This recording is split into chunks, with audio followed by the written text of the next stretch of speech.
Welcome to the Art and Science of Complex Sales. This is a podcast where we explore how the best B2B sales leaders make the complex simple, drive relationships and revenue, and generally elevate the sales profession. In this podcast, we're bringing together sales experts, thought leaders, top account executives, buyers, industry insiders, all to share their experiences and best practices for navigating the complex sales cycle. So whether you're a seasoned sales professional, a sales leader, or just starting out, you're going to find practical insights and actionable advice that you can apply to your own sales journey. Plus, we have a bit of fun. You will likely never find Alison Fell unprepared. A top-performing sales professional across multiple industries, Allie learned early on the importance and value of outworking the competition and driving continually for spot-on communication with their clients.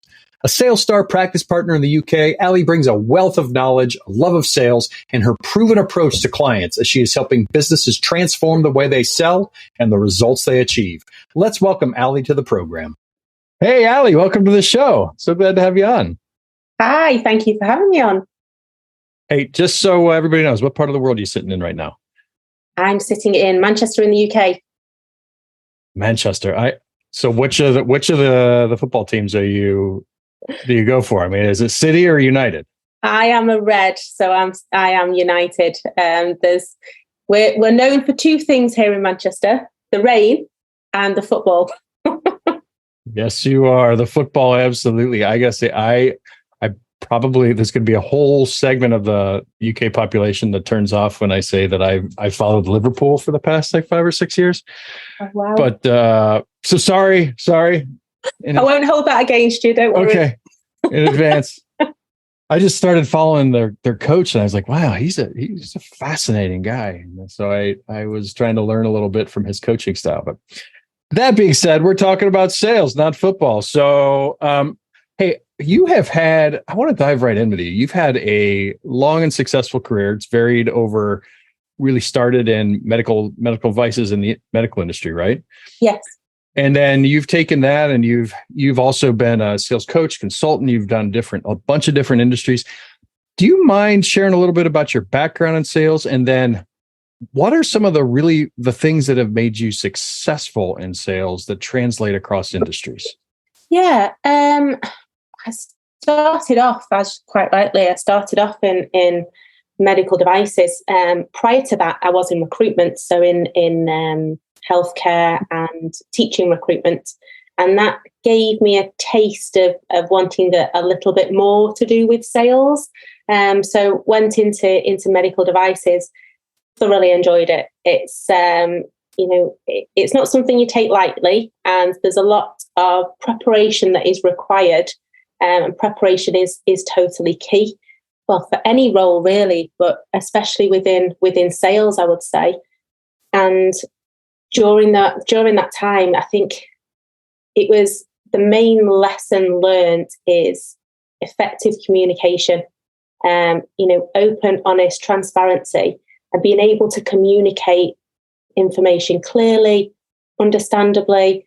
And it's whether you're talking to anybody within that profession or anybody part of the sales cycle or external to the sales cycle, they understand the benefits of why you're speaking to them, because the whole complex sale is around consultative selling. So it's not about going in there and selling that widget.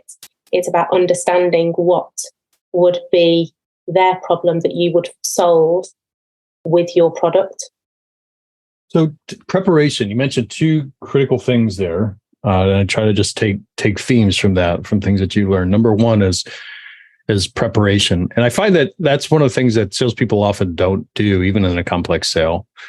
Tell me a little bit about those lessons you learned and how that's helped you. Like what do you do for prep? How do you prep when you're selling, et cetera? If I think back to when I first started out to now, there's a big disparity between the two. At the time, I thought I was super prepared. But looking back, I was preparing for the wrong things. I was preparing on product knowledge, knowing that what my product was, and rather than going in and knowing what questions to ask to establish whether my product would fit with what their problem was. Now, understanding more around consultative selling is to do with, asking those correct questions and delving more into the pain points of the prospect rather than understanding and preparing for product demonstration. I'm not saying that product demonstration isn't a good way to go. It has its ways, and it should be, you should always show your product. But there's a place and a point to be able to do that.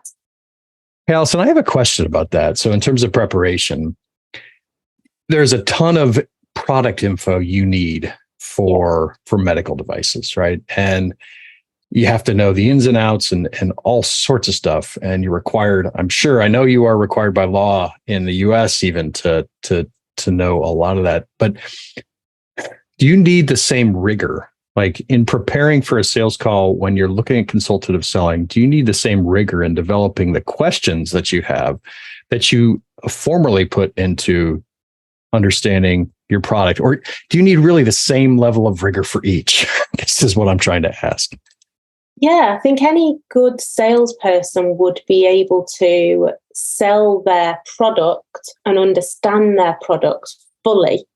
But what's the difference between a good salesperson and a high-performing salesperson would be the difference between knowing your product and understanding your customer, and understanding your customer's pain points. For instance, I started out in medical devices where one of the devices I was selling at the time was sutures.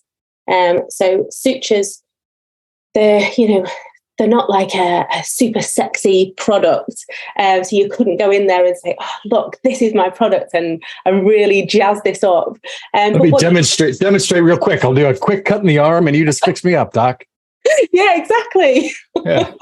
But what we would do is we'd demonstrate on bananas or on an orange or on fake skin, which again, it's not super sexy to go in there and demonstrate on things like that.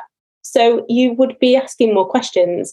What type of sutures are you using at the moment? Why are you using those? What do you use them for? Really, what's the benefit of you using the sutures, and what are you looking to get out of them, to be able to then match up what your product is with what their requirements are. And if the product that you have, because there's an array of different sutures that do different things, then you wouldn't go in potentially, well, a good salesperson wouldn't go in and sell a suture that dissolves in 28 days when they need that in for life. And imagine if you did. Imagine if you went in there and just sold that. And again, that comes from questioning and understanding what is needed from which procedure. So there's so much knowledge that's needed. And within that industry, when I was starting out, and I believe it's still the same, we would go away for 4 weeks. So we would be away from home for 4 weeks to really understand anatomy and physiology and go through complete rigorous training. And, we had to achieve a percentage on exams. Otherwise that, we were not able to continue with employment with them, because that level of knowledge is required. And at the time as well, it wasn't called consultative selling, but the questions that we were asked to ask and to understand when we were discussing with the consultants was consultative selling. And it's only now that I look back and think, okay, now I understand why and the benefits. But at the time, I was young, I was naive, I was wanting to be the best salesperson ever. So yeah, I would do whatever. Well, that's what's really interesting to me there is that you said you went away. They send you away for 4 to 8 weeks. You understand physiology. You have to understand the whole background. Essentially, you go to this mini training, and a lot of times we get into these get into more business to business type selling and organizational selling, where you're talking to CEO, you're talking to CFO, and we don't take that same rigor with our salespeople in terms of just understanding the nature and how to diagnose the business on those in those base business skills, understanding a balance sheet, understanding profit margins, and how your product can actually help them drive revenue or throughput or whatever they're looking to achieve with it. A lot of companies skip that step. Like, I think you're really fortunate to have been forced to go through that step of saying, yeah, here's the physiology and here's how the body works around sutures, right? You don't want scarring. How are you seeing that in market today? How do you find that to be an issue with the salespeople you're seeing and the companies you're coaching, that the business basics in that training just needs to be amped up? Yeah, I think when you come from a sales background and it's within the sales industry, it's probably a little easier to highlight a few things. If you're going into a company and they're new salespeople or people that potentially haven't come from a sales background, then the guidance and support there is it's not higher, but it's slightly different. And the reason being is that, again, for everybody to have that full understanding of what is required, because it's very easy to say, sell me this pen in an interview. And most people will say, well, okay, I'll sell you this pen. But what are the questions that are being asked around that? And do the salespeople and sales managers, sales leaders, because not a lot of people do understand the benefits of actual consultative selling versus widget selling. And until that's highlighted and fully understand and appreciated, that's when the growth goals really come to light. And I'm going to step back for a second. Like, when you say consultative selling, let's step back and lay a definition on people and where you see, like, what is that to you, and what are the facets that are involved in that idea of consultative selling? Because I know it's more than just asking questions, right? But it's a term that gets used a whole lot, and I want to understand how you use it. Consultative selling to me is becoming that trusted advisor. So you're seen as a person with the knowledge and support that can help and guide the prospect to where they want to be, rather than a salesperson who is wanting to achieve their target by selling the widget. Excellent. So how do you become that trusted advisor? Really good question. One way to become a trusted advisor is to research and to have that effective communication, not to see the first initial call as a sales call. It's there to understand your prospect and to understand whether what you have as a company will fit with what they're looking for. And at that point, you're not wanting to try and ensure that your product fits. You're trying to understand if what they're paying fits with what your product, what you can solve. So by delving deeper into understanding more about their business, understanding what they're looking for, and gaining more insight, then you can see at the end of that conversation whether you're both willing to move forward to the next stage. So that's nice. Really, yeah. Well, I had an interesting conversation with somebody a couple of weeks ago when we were talking about preparation as well, and it was very similar. That trusted advisor question came up.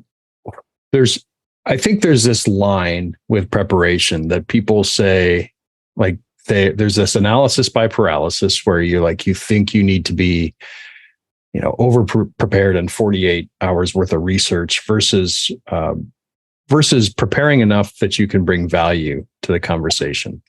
So I'll give an example. So I was talking with this woman. She brought a great example. She's like, before this conversation with the CEO, I went and I interviewed a couple. I went and I interviewed a couple of their end users because I wanted to be prepared so I can come in there and have that and then ask better questions. Mm-hmm. And then there's also so what level do you have? Different varying levels of preparation based on deal size or stage that you're in, or how do you overcome that analysis by paralysis, but be really effective? I think one thing to prepare for is, you don't want to go in there and be talking to somebody who isn't a decision maker. So, you can do so much research, but if you've not researched who the decision maker is, and you're trying to then later on ask them to make that decision when you haven't gained that from the very outset, then that goes without saying. That's one of the main things, is to understand the decision making process. Gain a little bit more research into the company. For us, it would be the sales team to understand, and also look at the market. Is that a market that you're wanting to work within, or is this a market that you've never looked into before? So it's outside of your core market. So they're the top three things that we would always look for. But one big thing to take into consideration to make sure that you go from a salesperson to a trusted advisor is really to listen to what that prospect is saying, because you can ask us so many questions and the questions could be written down and you're going tick, tick, tick. But are you actually listening? And if you're not listening, then how effective are you going to be? Amen. Yes. And I think you've sat on the sales calls and I've sat on the sales calls, and then we've trained where you lay out, here's the 12 questions to ask. And you know when somebody's just walking down and they have their checklist, and instead of engaging. Yes. When you're working with like younger reps and you're coaching younger reps on this, teaching them to be present in the moment and listen, any specific tips that you bring to them? Don't practice on your prospects. That's a big thing here at SalesStar, is role play, and that role play can be super scary. Imagine you're a new salesperson, you've never role played before, and then you come in and people are asking you to role play, and it's like, whoa, hang on a minute. For me, the role play is a great way to develop and to gain that self-development. Because if you're practicing on your prospects, then you're always looking backwards at how you can develop into the future for your next customer. But imagine if you've practiced beforehand, that prospect could turn into a customer. So therefore, you're going to hit your target a lot sooner. It's a great point. I like that. It's not just a line; it's a truth. That never practice on your prospects. And I was talking with Alex Chan from SalesStar the other day. He made this great point relative to one-on-ones with sales managers and coaches, and that a manager came to him and said, well, I have 5 people. That's 5 hours that I'm wasting out of my week when I'm coaching these reps. Do you put, this question is, do you put role playing into those coaching sessions, or do you say there's different role play sessions? How do you break that out and arm sales managers with the ability to role play effectively so they're not practicing on prospects? There's different ways to be able to do that. I mean, one good alternative, which we have suggested and we've also used here at SalesStar, is to have role plays in group.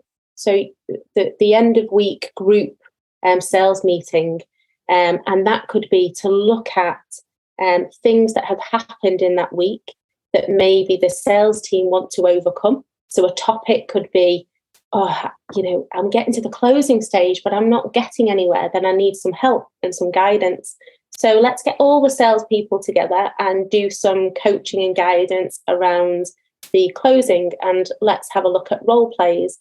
that doesn't have to be the reps that are doing that. It could be the interaction with the sales manager and with another sales manager, or with a leader, or again, it could be one of the sales teams, a member of the sales team doing that role play. It's not about pushing somebody out into the outside of their comfort zone, because if somebody really does not like doing role plays, then it can't be forced upon them. But there's benefits of watching and being part of that role play as well. That's great. Yeah, it's the idea of practice and continual practice, and I love that about the SalesStar approach. And do you mind sharing a little bit about your transition from, okay, you're a top performer in all the different gigs you're taking, your medical devices and other areas. What hits you that you're like, okay, I want to make sales my passion, right? And I want to become an advisor, and I can do this. And I mean, how does that transition work? For me, I have quite personally, I've always looked up to my dad, who is a top performer in sales, and he was in chemical. And when I was growing up, I was like, I want to be just like my dad. So that was what pushed me, but I didn't want to go down the same avenue. So I took a slightly different tack, which was medical. And then as I grew within the different roles, and I gained more confidence and went into the different structures, I had my own daughter, and I wanted to coach and guide to be able to then show her what was available. So by supporting others, that's pushed me on to really want to continue with that success within sales. Oh, that's fantastic. That's fantastic. Yeah, we were just talking about families and kids and be able to really pass that down. That's an awesome story. And there's so many things in sales that you learn, that I had a conversation that make you a better person in general. Yeah. Like I just had a conversation with a gentleman from Curlin Associates. I'm sure you know OMG, and but he was talking about relative to he had this aha moment, and I think it's a really cool aha moment where he's sitting in a sales training and he's like, "Oh my gosh, wait a second! This could help me be a better son. This can help me be a better boyfriend. This could help me be a better." And he went through this thing, and he was like. And that made him so passionate about it. And then to be able to take that and give that to others. How are you working with companies? Like, so how does SalesStar work with companies today? And how are you personally helping kind of pass that gift on to others? We work with quite a few different industries, mainly manufacturing. And it's looking at how to develop and grow the sales team, whether that be, growth as a whole holistic approach. So through the sales team growing in numbers and also growth with turnover, or just one or the other. I personally love working with with the CEOs of the company who understand that the sales is the main priority, and that's what they're looking at. But want to understand how they can get more from the people. And that's working with our coaches, and we have some fantastic coaches. They're able to gain that insight and really push forward. For myself, I will work with the CEO to understand and utilize some of the strategies that we have. I'm sure from the many people you've spoken to within SalesStar, you've spoken about the 9-step pathway and gone through the 9-step pathway. I find that such a fantastic visual aid, and really ensuring that every step is gone through. And again, that goes through to the preparation. Yes. So it goes through to the preparation. And that's what we were talking about at the very beginning. Preparation is key. Hey, you did something just there that I'm going to point out to everybody as a salesperson. Like, there is a difference between, you were sitting there, you're searching for words and you're like, aha, you left it off, mine's gone. I say this all the time, and it's sales is not about the perfect words. Yeah. Sales is about, it's good. It's about being you and being able to be you and have some foibles. And it's one of the things that it took me years to figure out was that I can be Paul.